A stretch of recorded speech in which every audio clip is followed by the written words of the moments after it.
Welcome to the Nuclear Snail channel. Today I've got a quick tip for you. So my friend Garrett right here came by with his girlfriend Laura, who's behind the camera right now. Hello. And we're doing some modding. And he asked me this question. Like, he has applied some weathering to this. Now you can see there is some paint on the pants and some pink stuff. Yeah. And so far it looks okay, but it kind of really looks, I would say, a bit artificial. Yeah. Kind of like you did it on purpose. So what's wrong? I mean, there is some paint. It's also not like in exact strokes that looked like they were painted with a brush.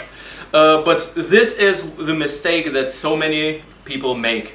And I'm going to show you how to make your stuff look actually naturally weathered, at least more naturally weathered than this. So the key word is layers, the amount of layers.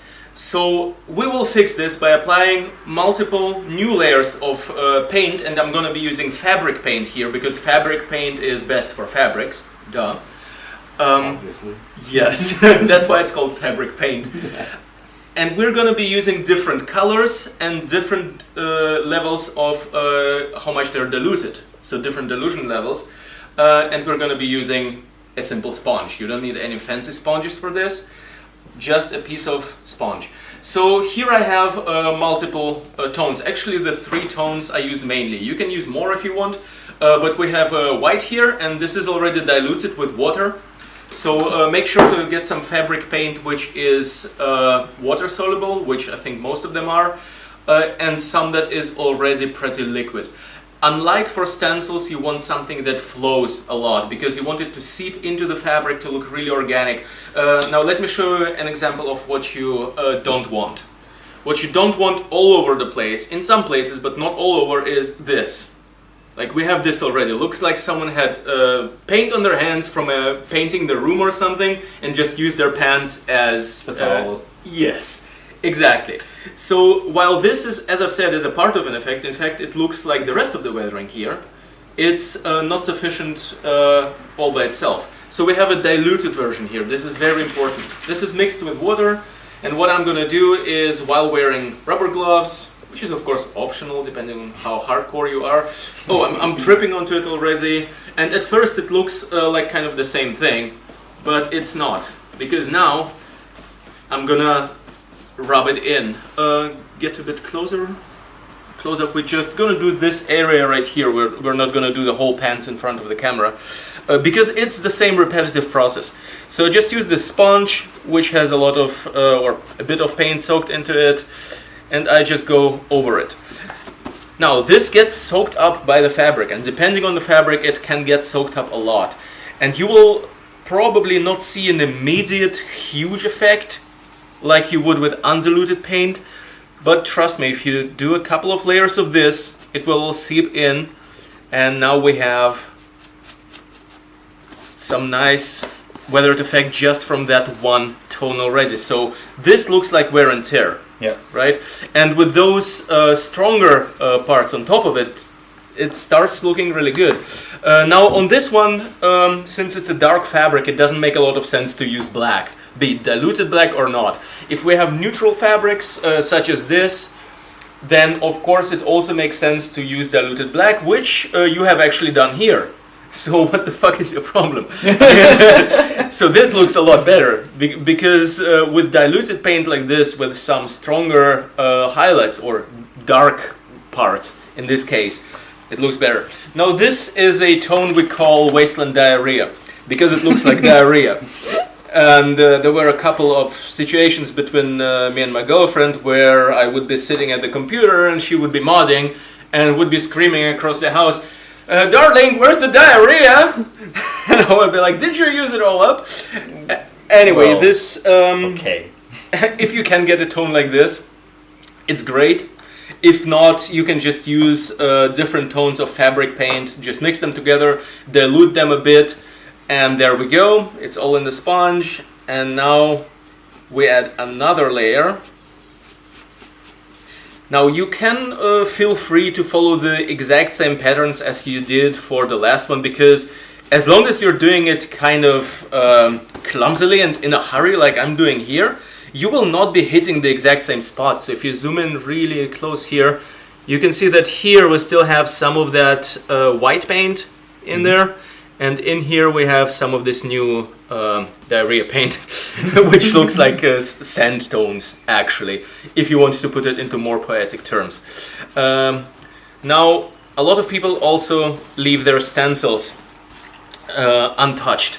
So actually, regarding stencils, there are two mistakes. One is making the stencil too early, and then all the weathering goes into the stencil and just covers it. You can't see it. Another is not working on it enough. So this has some sand tone now. I'm just going to say sand tone from now on. But it still doesn't have any black. So we're taking some diluted black. I'm just going to take just a bit onto my hands, like this.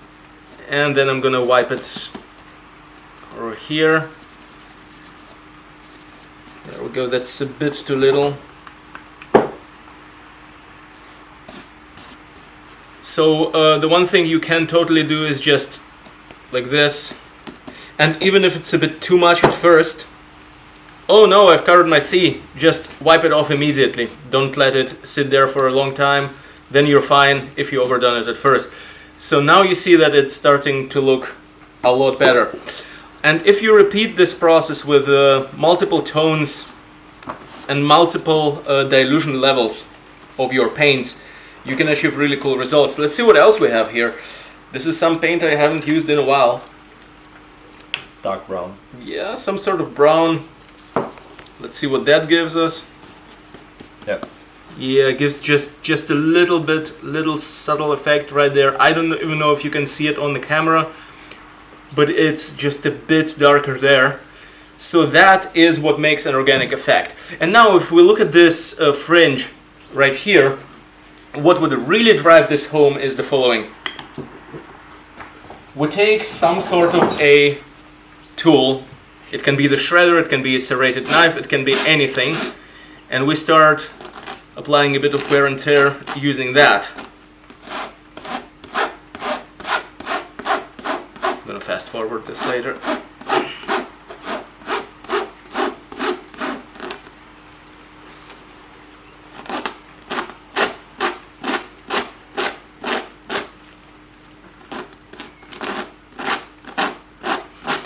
So actually I usually do the mechanical distressing before applying the paint. And what I'm going to do now is again simulate it having been distressed mechanically for a while, so it gets ripped with time and then you still run around and put your paws on it, making it all dirty and stuff. So this would really drive it home. Now if you close up on this area, so that's what I'm talking about. And now let's go back to the original state, which is pretty much just, I actually see more than just one tone and layer, but actually. Yeah, but the main mistake here is, like I see the darks are actually pretty well worked and diluted, but the main mistake you had here is that the sharp edge of the white. Yeah, just the sharp edge in the white. So this is not bad in and of itself. It's just bad if it stands pretty much alone there. Whereas this will just make it look like you've seen, and your pants have seen, a lot more action and a lot more stuff. So, zoom out. That's it for this mini episode, this advice. I just felt like spontaneously jumping in front of the camera and telling you guys and girls this, because this is the #1 distressing mistake I see people make all the time. Don't make it, make cool shit, subscribe to the channel, support me on Patreon, and I will see you next time. Until then, hail the snail.